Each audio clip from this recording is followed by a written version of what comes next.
Hi, my name's Kaylin. My sister invited me to play at her gala with a violin she'd already sabotaged, not to celebrate me, just to humiliate me. She called it love, but I knew it was survival. She erased my name from the program, rewrote my past as hers, and smiled as the room laughed when I played a broken note. But the moment I played for real, the room fell silent. That's when I realized this wasn't about music. It was about every time my family made me invisible, but used me to shine. So what made her think I'd stay quiet forever? Charleston had begun its quiet shift into fall. The air, crisp enough to bite, filtered through the screen door of my apartment as I stood in the kitchen, a mug of lukewarm coffee in my hand. That's when I noticed the envelope tucked between grocery flyers and utility bills. Thicker, heavier, with a handwriting I hadn't seen in years. Vera. I stared at it longer than I'd admit. Vera Ashcroft hadn't written me a letter in over 5 years. And now, out of nowhere, here she was, inviting me to what she called a special evening of music and memory, hosted at the Charleston Music Hall. Formal attire suggested, performance requested. Performance.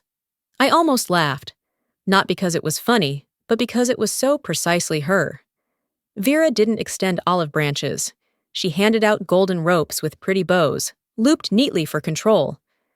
I held the letter between my fingers, rereading that one line that dug deep. Wouldn't it be lovely to hear you play that old violin again? The one Mom gave you? I'm sure it still sounds just like you used to. Like I used to. That violin hadn't seen daylight in years. It had lived in my closet, inside a case wrapped in a quilt, alongside things I didn't throw away, but couldn't look at either. People always said Vera was the sun in our family. Everything orbited around her shine. And I was the cool shade people stepped into when they needed a moment to breathe. Until they didn't. I called her the next evening, a rare urge to confront her directly. It didn't happen often, but something about this felt off. She picked up on the second ring, syrupy as ever. Kaylin, I was hoping you'd call. I got your note, I said, keeping it even. Just wanted to make sure this wasn't a mistake. Oh, please, don't be so serious, she chuckled. It's just a light-hearted evening. Nostalgia, music, a little fundraising. You know how these things go. I didn't. Not the way she meant it. I haven't performed in years, Vera. That's why it's perfect, she pressed. People remember you as my quiet little sister with the haunting sound. They'll love it. It'll be just like old times. Her tone slid the words under my skin like splinters. I said I'd think about it. She said she'd already listed me on the program. Typical. Days passed. Against my better judgment, I agreed to play.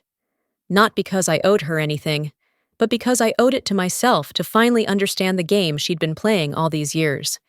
And maybe, just maybe, change the rules. When I arrived at the music hall the morning of the event, the place was already humming with the usual pre-show chaos. Technicians with tangled cords, interns balancing trays of hors d'oeuvres, and Vera, stationed in the middle like a conductor with no baton, just a perfectly calculated smile. She spotted me and in one sweeping motion, strode across the room, arms outstretched.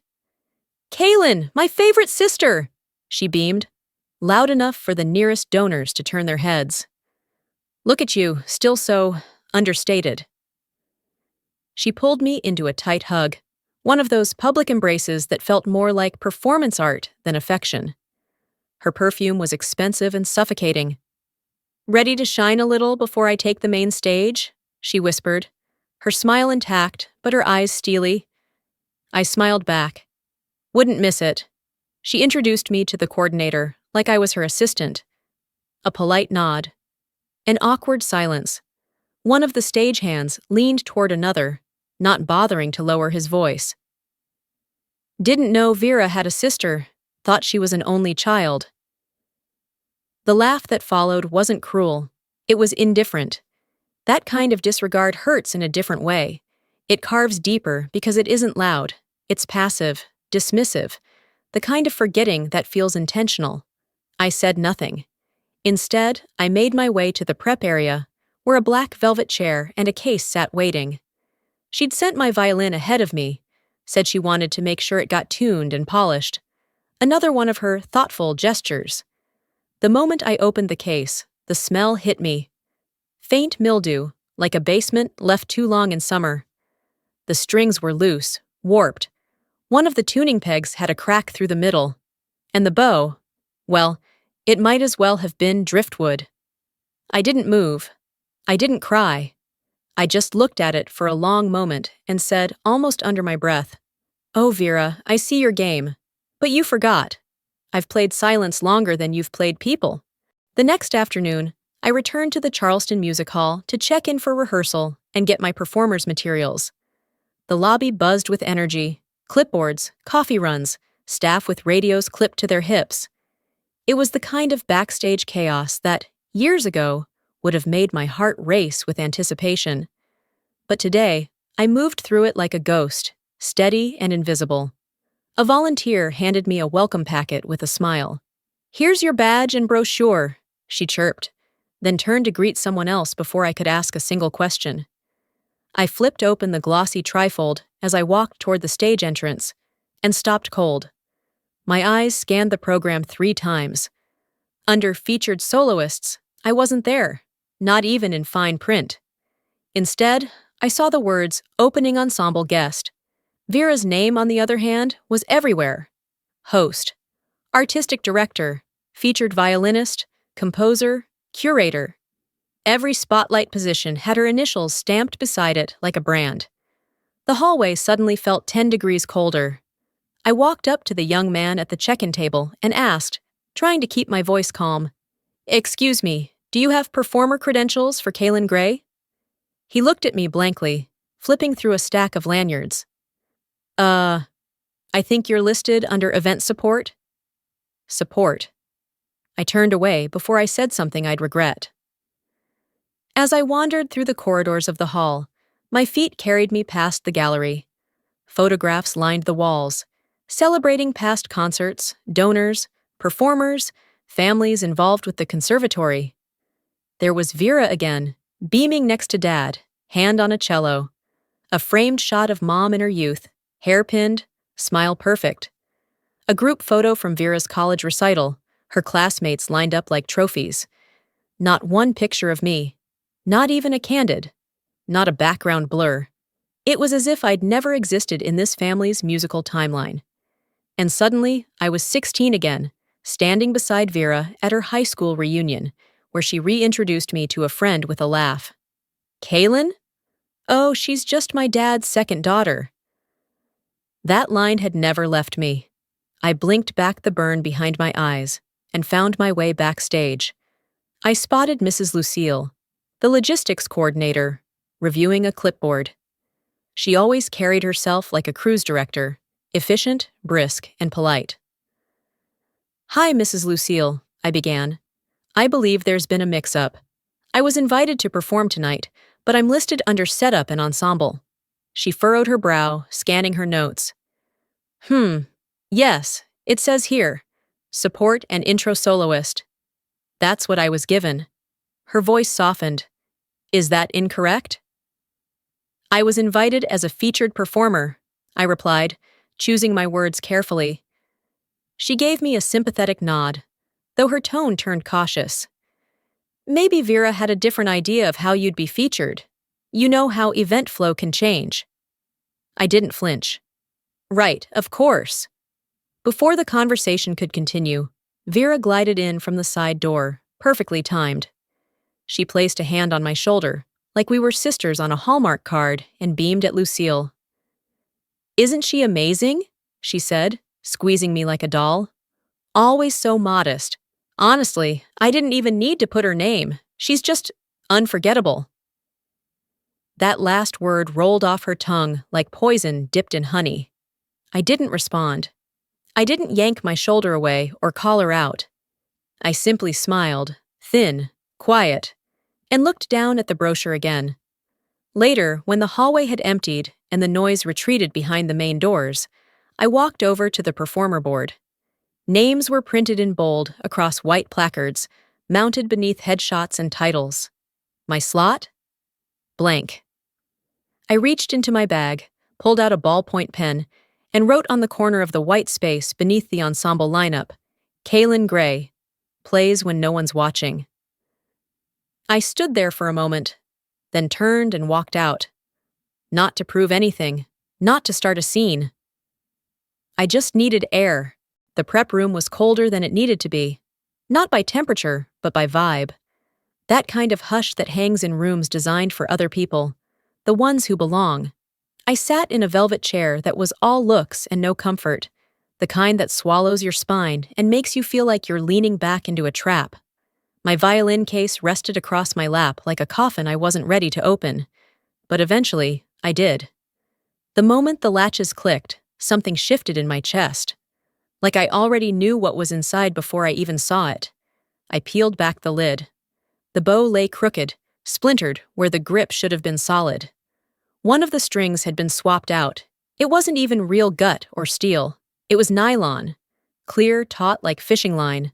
Something off a child's plastic toy. A joke. The tuning pegs were stiff, too. Not from age, but from something tackier. Glue. I ran a finger across them and felt the resistance. Intentional.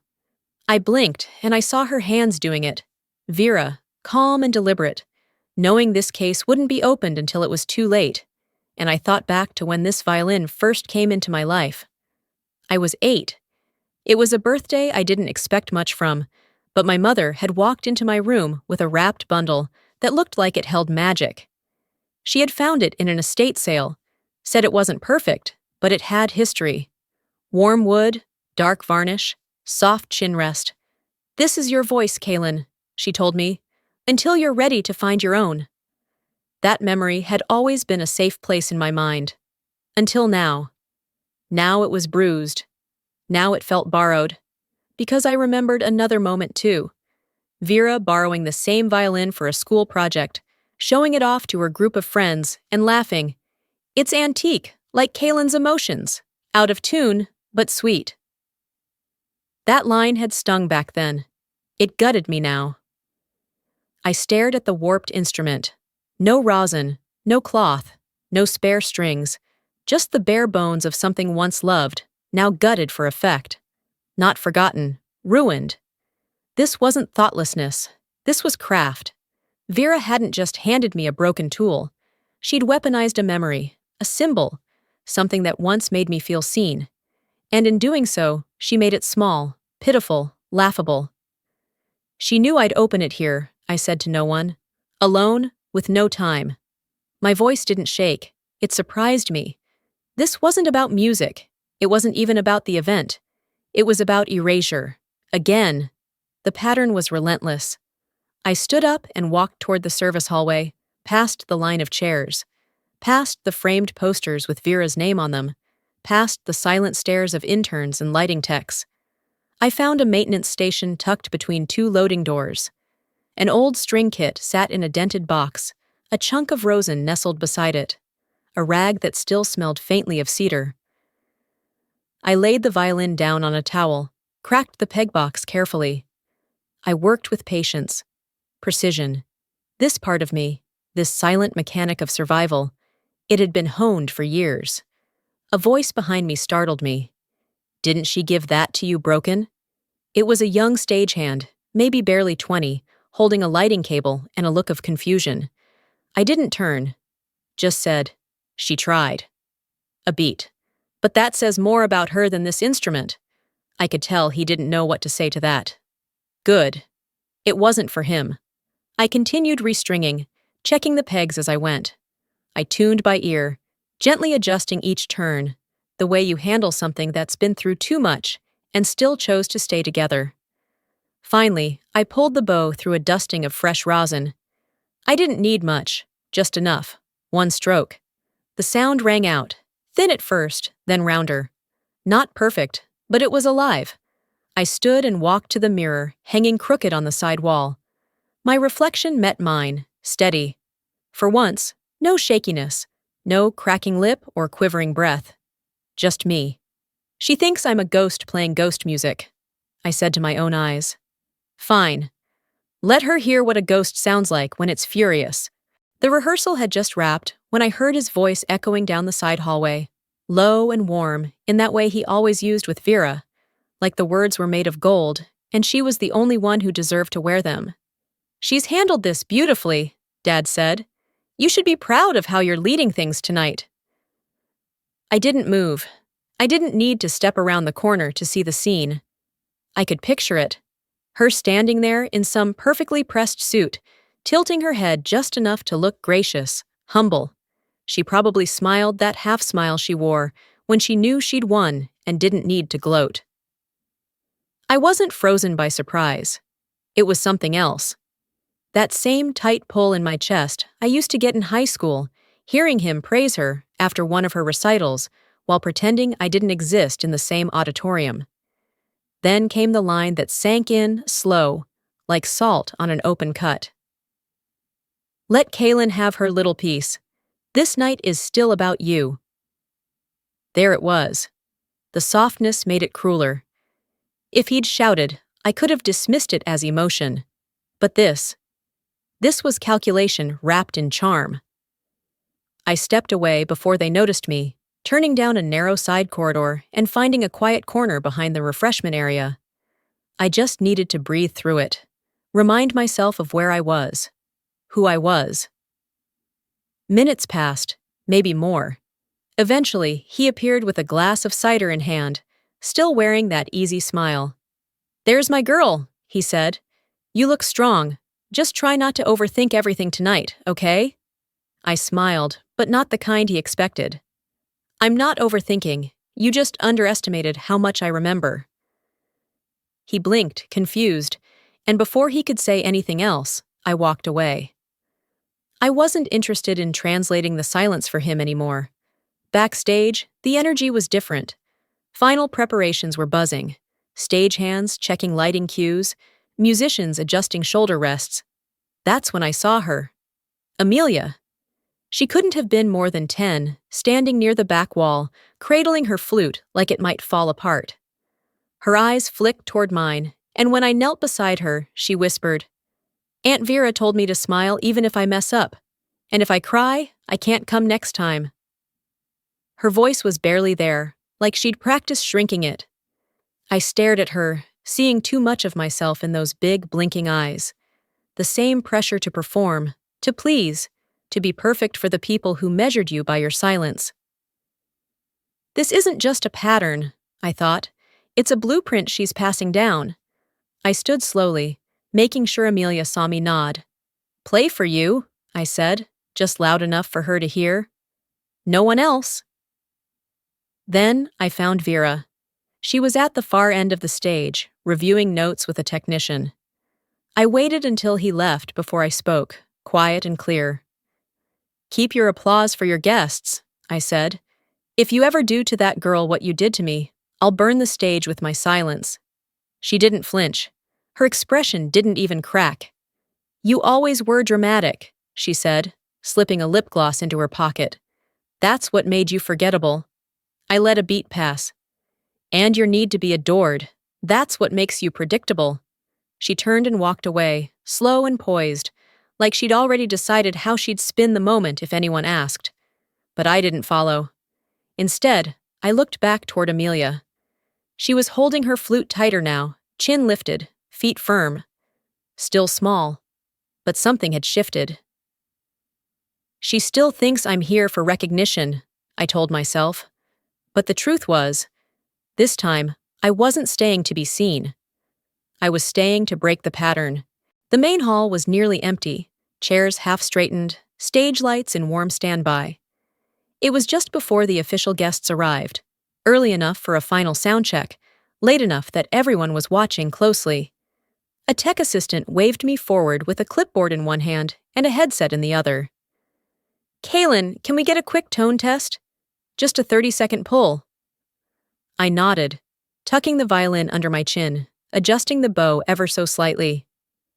I hadn't forgotten what I was holding, or who had handed it to me, but my grip was steady, my mind focused. Then, without any announcement, without warning, a screen on the corner wall lit up with the red circle I'd come to associate with exposure. Live. I didn't have to guess. Vera's assistant stood just behind the side curtain, her phone held vertically, angling toward me with practiced subtlety. The first sound that came out of the violin was wrong. Not soft, not sharp, just broken. A screech, not from my technique, but from the sabotage I hadn't been able to undo completely. Someone chuckled. Then another voice piped up near the donor tables, probably assuming I couldn't hear. "She sounds like a dying radio." Followed by, "Is this a fundraiser or a roast?" The laughter wasn't loud. It was worse. It was familiar. That slow, indulgent kind. The kind that lets itself enjoy watching someone trip before pretending to offer help. I turned my head slightly and saw her, Vera, standing by the wine table, a Pinot in her hand, smiling the kind of smile only a winner wears in secret. She looked over at one of the major sponsors, a woman in a floor-length navy dress, who leaned in and whispered, "So sweet of you to let her play." Vera replied, "She's always been earnest." That word landed harder than the off-key note. It wasn't mocking. It was condescension wrapped in warmth, like a noose made of silk. I didn't storm off. I didn't break the bow in half, though I wanted to. I backed away from the mic, slowly, intentionally. The room hushed, not out of respect but confusion. Inside, I felt something click. A switch. Not rage, not panic. Something older, like tired bones remembering how to fight. They wanted a mess, I thought. They came for a train wreck.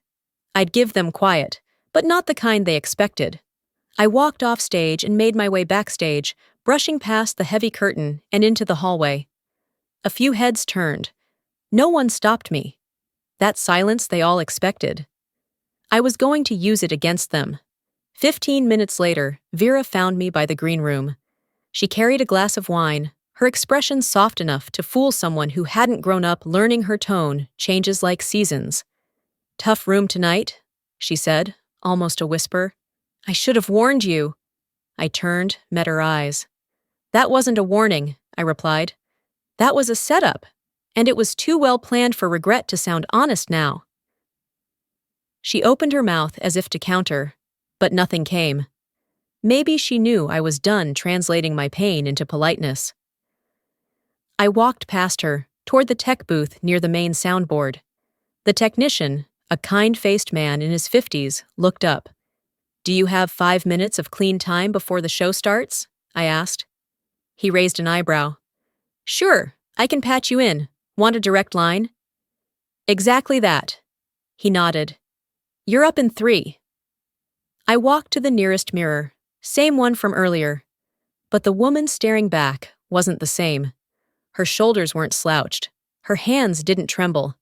There was clarity in the stillness, steel behind the eyes. "You wanted the room to laugh," I murmured to the reflection. "You forgot I know how to make it stop." I turned as the assistant gave me a cue. And just as I lifted the bow to the string again, I saw Vera through the crack in the curtain, still clutching her wineglass, her smirk starting to crack.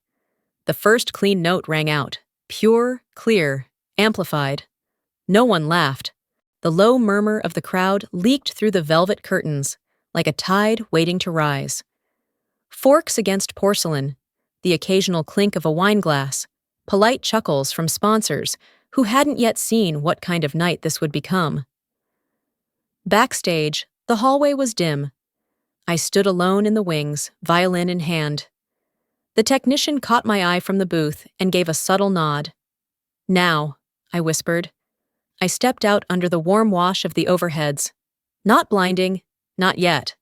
The lights hadn't fully settled, but the room was awake, watching, curious. One breath. My bow met string with no introduction, no greeting, no explanation. The first note rang out. Not perfect, not polished, but deliberate. It carried a weight that didn't come from sound, but from history, from restraint held too long and finally released. A ripple moved through the room. Conversations faded like a wave pulling back to sea. And then, silence. Real silence. Not absence of noise, but full, suspended attention, the kind that demands reverence. They didn't know what silence meant until they heard mine, I thought. I let the moment breathe, then pressed forward. The piece I chose wasn't one most had heard. Keller's arrangement, layered, aching, unruly in its shifts. He never played it for audiences, only for those he trusted to hear it correctly. I played it as he taught me. Not perfectly, but honestly. The strings responded with a resonance they hadn't known in years. The repaired pegs held. My fingers moved instinctively through transitions that required not just skill, but something more. Something buried. Vera sat in the front row, hands folded so tightly her knuckles paled. Her expression was unreadable. She didn't blink, didn't lean, didn't smile. The camera from earlier was still mounted, still streaming. But now it wasn't catching ridicule. It was documenting a shift. Whispers stirred again. Not mockery, but recognition. "Is that Keller's?" someone murmured from the third row. A woman 3 seats away leaned forward, her brows furrowed. "No one plays that live." I didn't hear everything, but I felt it. The air had turned. Toward the end of the piece, just before the final passage, I caught movement near the aisle. An elderly man, late 70s, maybe more, stood slowly, dabbing his eyes.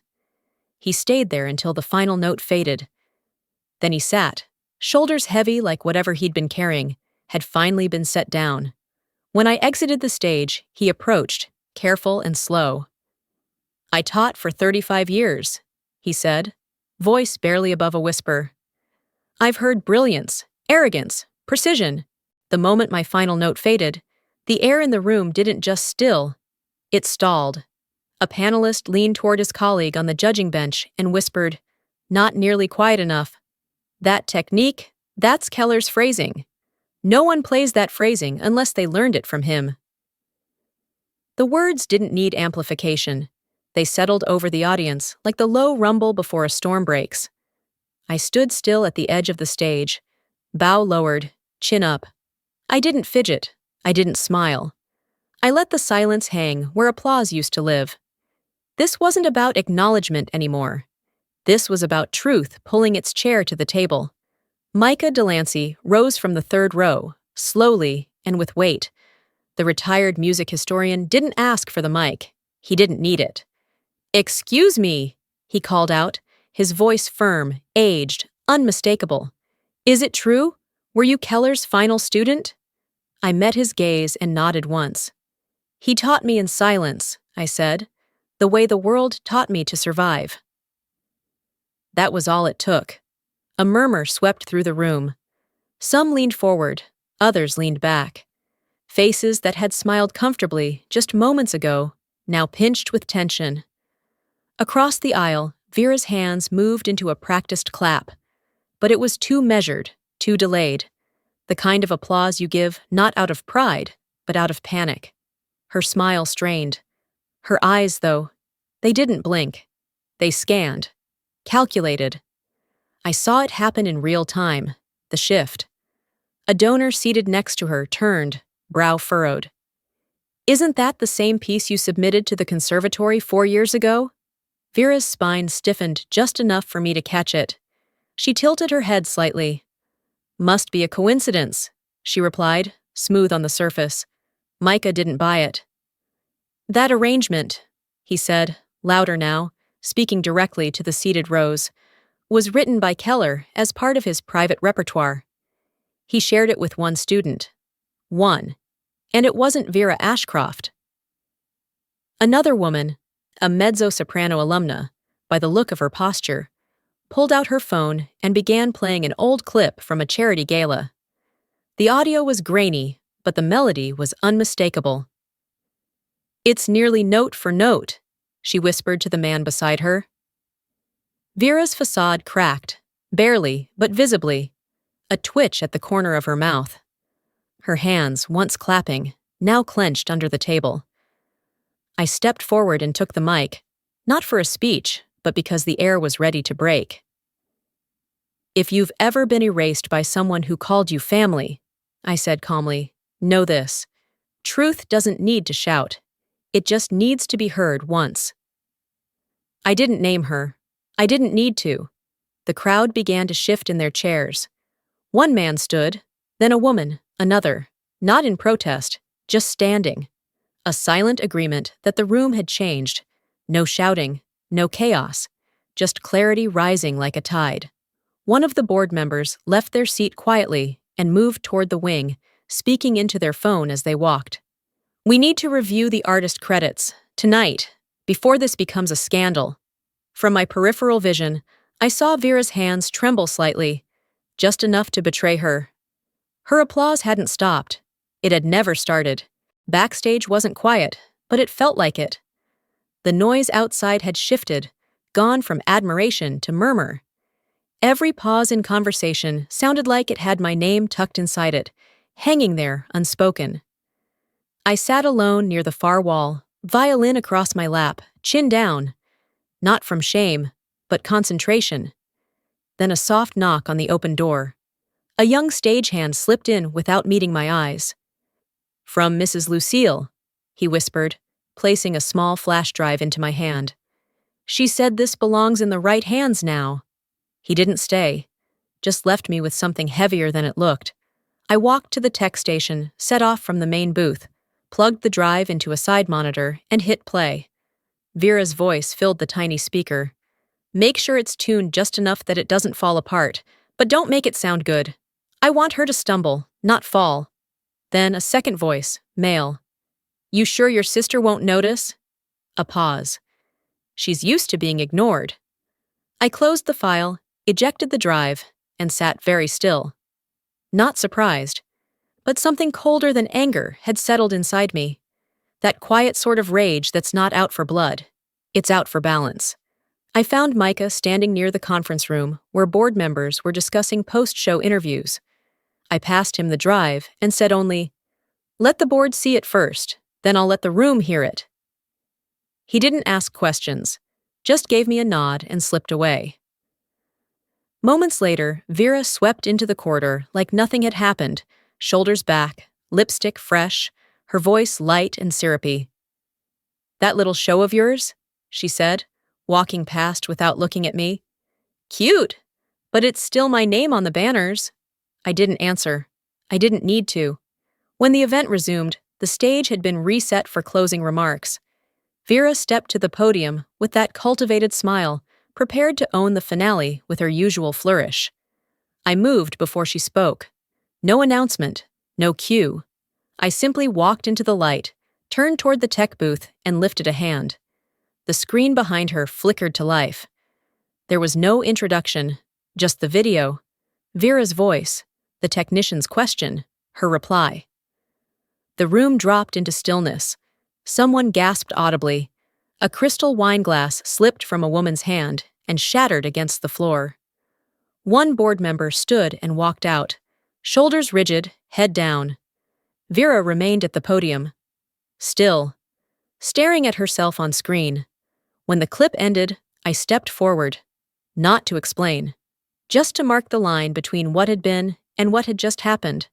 "I didn't come here to ruin anything," I said into the microphone, "but I also didn't come here to be erased again." That was all. I walked off without waiting for applause, because none of this had ever been about that. Behind the curtain, I didn't stop. I didn't cry. I didn't even exhale until I heard a voice say, "Kaylin?" I turned to see a teenage girl, maybe 16, clutching a notepad. "Would you sign this?" she asked. "My teacher says I should study how you play." She wasn't the last. A line had formed, students, patrons, journalists. I stayed long enough to meet every pair of eyes, to answer questions honestly, to see them see me. Vera stayed behind the podium, alone. She didn't speak again. And for once, the silence she found herself in wasn't hers to conduct. 10 minutes had passed since the video ended, but the air in the hall hadn't recovered. The silence was no longer a sign of respect. It was the vacuum left when illusion collapses. Vera stood frozen at the podium.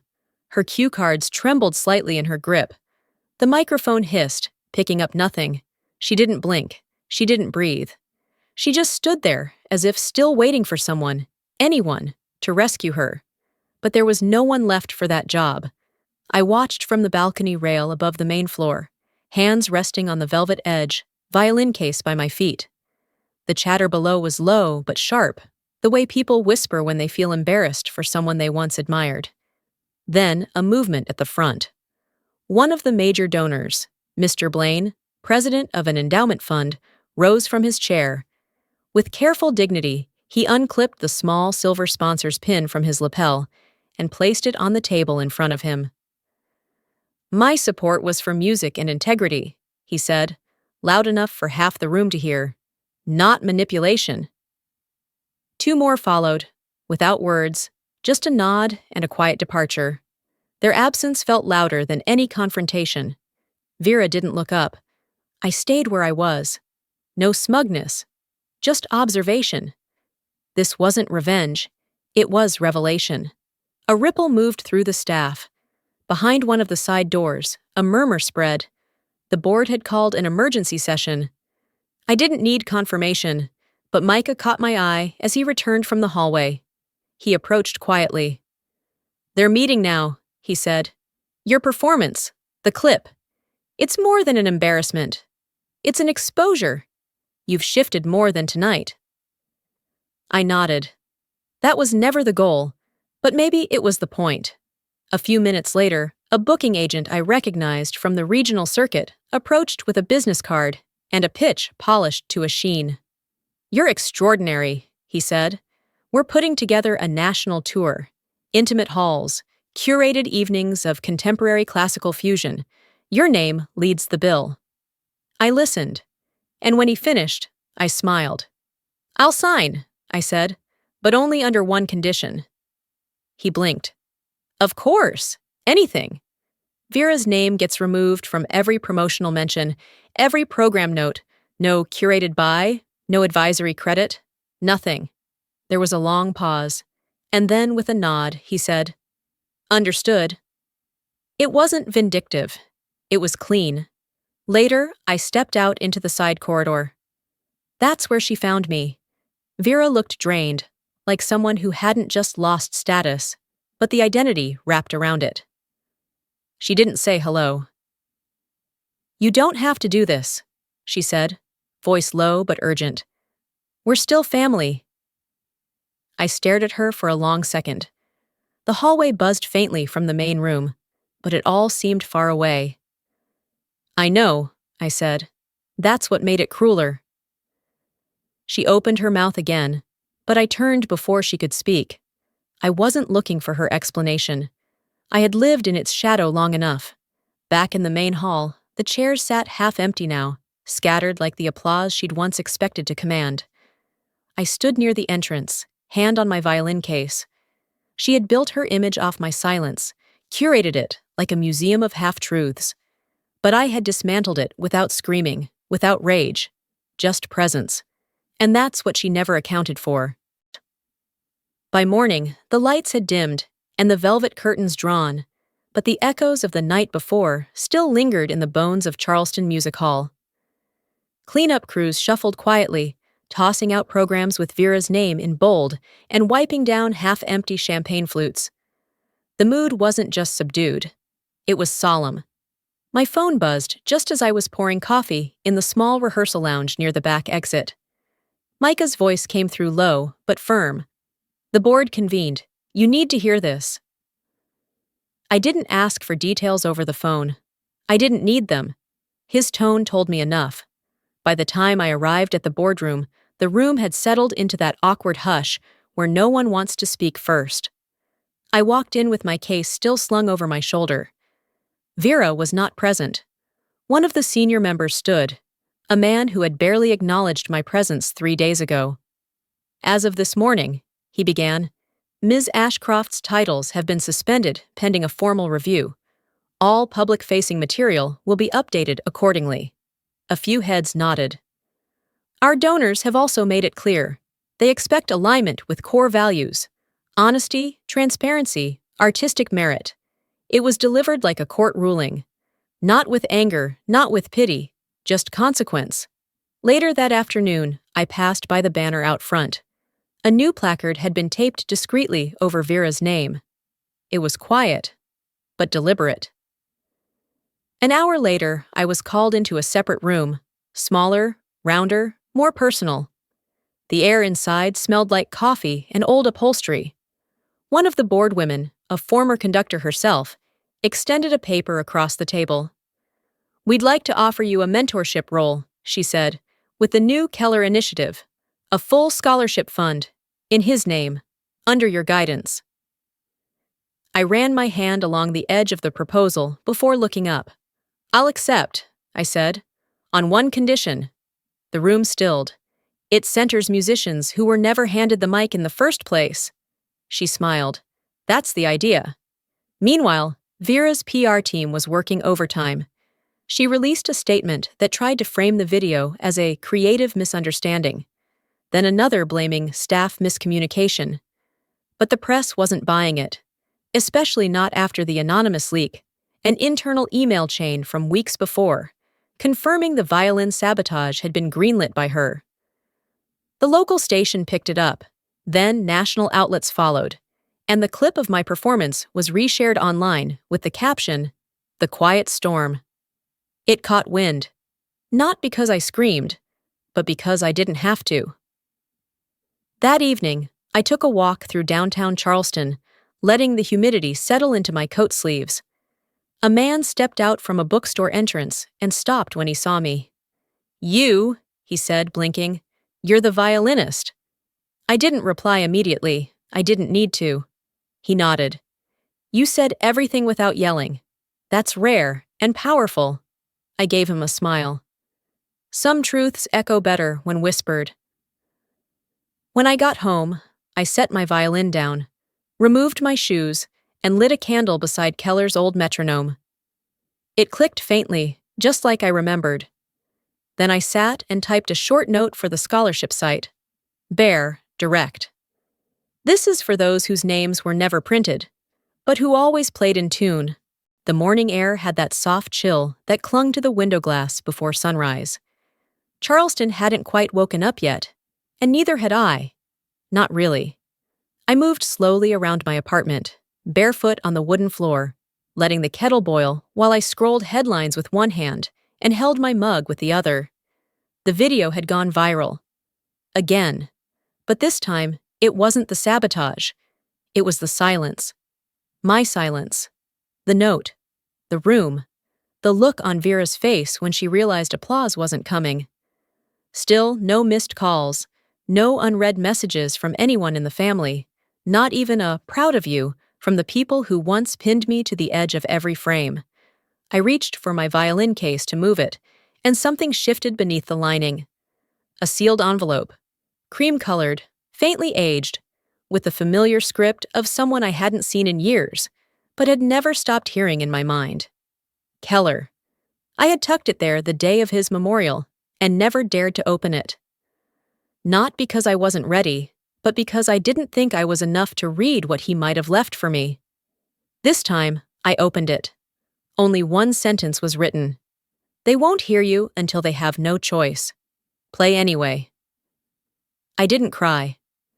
I sat very still, reading it twice, then again, as if the words were warming their way into my spine. I thought back to every silent moment I'd endured.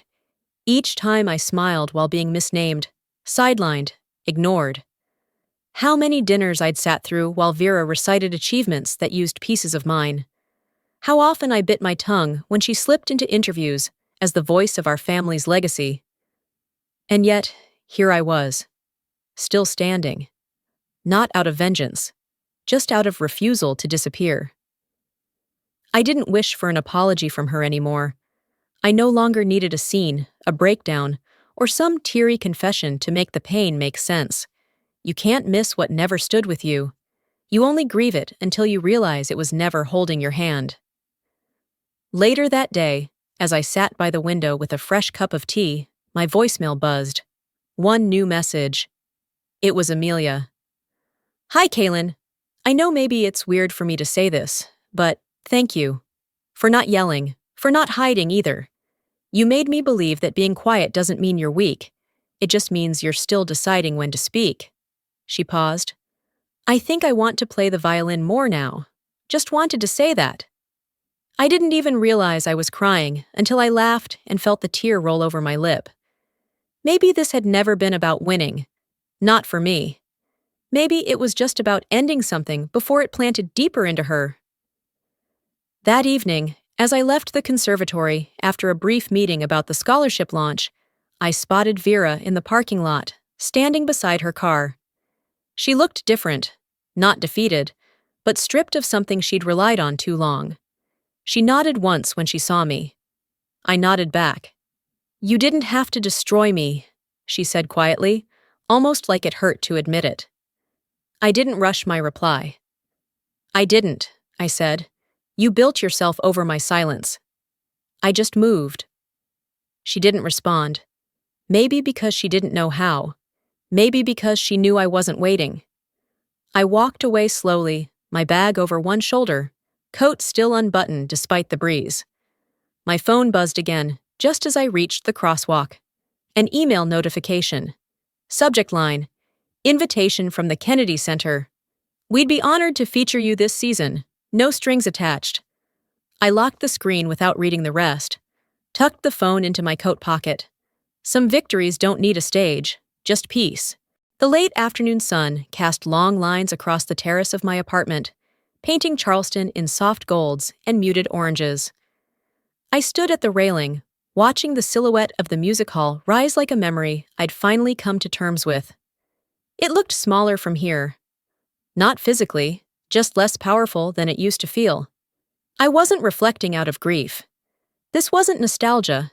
It was peace, the kind you earn one boundary at a time. The mail had been light that day. A few letters, mostly admin. One hand-drawn envelope caught my eye, slightly bent, but unmistakably intentional. Crayon marks in looping colors, the handwriting still developing. Inside was a card from one of the children in the new scholarship program. I want to play like you, not just music, but courage. There was a violin drawn in green ink, crooked but proud. I smiled and placed the card beside Keller's note, the one I kept tucked in the drawer next to my desk. His words still felt freshly inked, even though they'd aged with me. They won't hear you until they have no choice. Play anyway. The two notes sat beside each other like a before and after photo. Different hands, same message. That afternoon, I returned to the conservatory for a quiet signing. The board had finalized it. My appointment as artistic director for the youth concert and head of the Keller Initiative. I signed the documents without ceremony. No cameras, no press release rehearsals, just ink on paper and a single statement. I don't want a legacy, I told them. I want a clearing, for others to plant their own. They didn't question it. They just nodded, the way people do when they finally understand they've been late to the truth. The next day, an email slipped through my inbox with the subject, from Vera. I hesitated before opening it, then clicked. The body of the message was short. You were right. I built everything on noise. I didn't know silence had weight. I stared at the blinking cursor for a while, but I never typed anything back. Closure isn't always a conversation. Sometimes it's the quiet choice not to respond. That evening, the youth concert unfolded in a modest community venue. Folding chairs, paper programs, more joy than ego. I didn't perform. Instead, I stood behind the curtain as the children played. The girl who sent me the card was third on the lineup. She stood a little taller than at rehearsal. When she bowed after her final note, the applause filled the room. Not for me. For her. And yet, I heard myself in it. The cadence, the breath, the refusal to disappear. That was all I needed. Afterward, at home, I set down my coat and opened the last piece of mail I'd been avoiding. A manila envelope from the Ashcroft estate. Legal documents, probably. Or a final attempt to explain what didn't need explaining. I didn't read it. I dropped it into a shoebox at the top of my closet, labeled in Sharpie. Things I no longer owe answers to. Forgiveness isn't weakness, but forgetting would have made me a fool twice. I lit a candle and sat near the window as the city exhaled below. And that was it. There was no next chapter, because the story now belongs to those still playing in the silence I broke.